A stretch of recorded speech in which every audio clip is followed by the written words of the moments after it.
얼마 전까지 국가기관장이었는데 무슨 현행범도 아닌데 잡범 취급하듯이 수갑을 채웠습니다.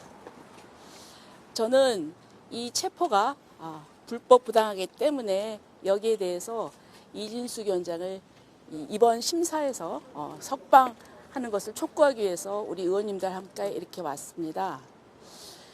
저희들이 그 체포가 부당하다, 불법 구금이다 하고 주장하는 것은 4가지 이유입니다. 첫째, 절차적인 측면입니다. 지금 경찰은 이 체포 영장 신청 사유로 지금 이진숙 위원장이 소환에 불응했다, 6차례 소환에 불응했다고 하지만 그 변호사가 설명한 바에 의하면 이 부분에 대해서는 서로 의견 참석 기일을 조율도 하고 그리고 또 소환 불응이 아닙니다. 첫째, 요구했던 8월 20일은 을지 훈련 기간이기 때문에 참석할 수가 없었습니다. 그리고 그 이후 기간은 국회 일정이 바빠서 서로 조율을 하자, 변호사가 선임된 이후에 서로 조율을 하자 해서 변호사가 조율을 했고 9월 9일 날 마침 9월 27일 날 출석하기로 그렇게 의견 합치를 보았습니다. 그럼에도 불구하고 9월 9일과 9월 12일에 계속 소환 요구를 해서 이미 27일 날 나가기로 했는데 왜 그렇게 소환장을 보내느냐 하니까 신경 쓰지 말라 이렇게 얘기를 했는데 사실은 그것은 이진숙 위원장이 출석하지 않는다는 외관을 만들기 위한 어떤 꼼수였던 것입니다. 그리고 27일은 출석하기로 했지만 뜻밖의 이 방송미디어통신위원회법이 이제 필리버스터가 되어서 기관장으로서 출석하지 않을 수 없는 그런 상황이었습니다. 이것은 누구도 다 알고 있는 사실입니다.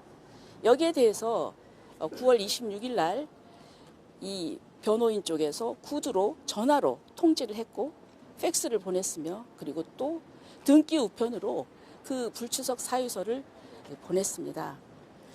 만약에 이런 불출석 사유서가 제대로 이 체포영장 신청할 때 이 첨부가 되었더라면 과연 발부가 되었을까 하는 의심이 듭니다. 그래서 이 부분을 저희가 영등포 경찰서에 찾아가서 이 부분을 확인을 했는데 이 경찰서장은 수사 중이어서 대답해 줄 수 없다는 모호한 대답만 하고 있었습니다. 그러나 저희들은 끝까지 밝힐 것입니다.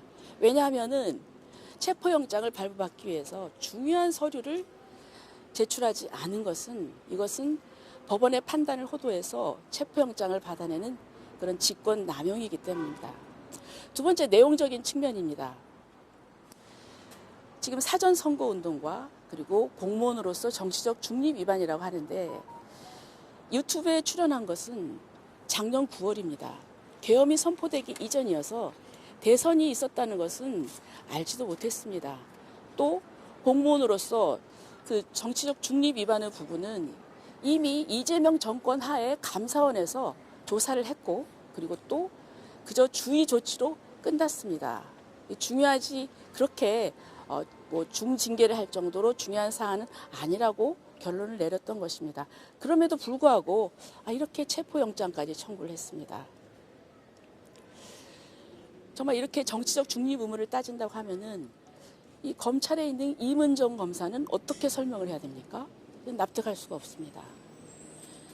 세 번째는 지금 1차 검경 수사권 조정의 폐해입니다. 만약에 검사가 수사지휘권이 있어서 이 부분에 대해서 꼼꼼히 챙겼더라면 저는 이런 불상사가 없었으리라고 생각합니다.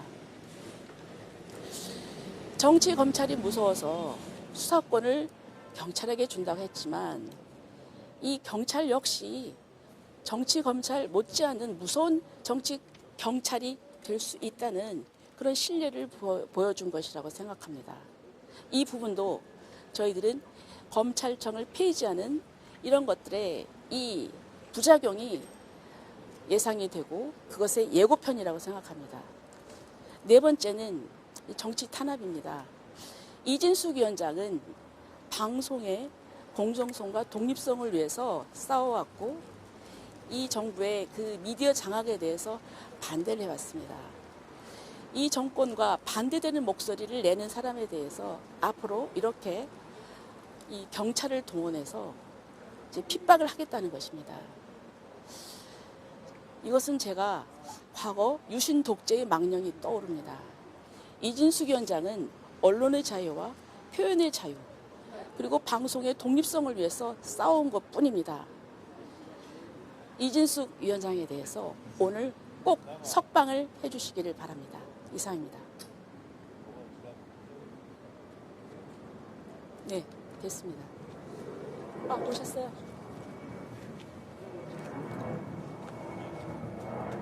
다른 의원님들 또 하실 또 말씀하시죠. 오셨나요? 박수진 의원님 한 말씀. 박 의원님 말씀하세요. 자리 바꾸고. 예, 한마디로 충격적입니다. 원래 그 명절을 앞두고는 특사도 있습니다. 구속된 사람도 풀어주고 하는 건데 정치적 견해가 다를 수 있습니다만 인신구속을 이렇게 전격적으로 이루어진다는 것은 정말 충격적이고요. 오늘 최후의 보루인 법원에서 소신과 양심에 따른 판단을 해주시길 바랍니다. 누가 보아도 이것은 방송 출연해서 선거가 있기도 전에 한 발언을 놓고서 전격적으로 체포한다는 것은 국민들이 아무리 상식적으로 생각해도 납득할 수 없는 상황입니다. 이 충격적인 일이 오늘 치유되기를 정말 기원하고요. 저희는 간절한 마음으로 법원의 마지막 양심을 기다리겠습니다. 예.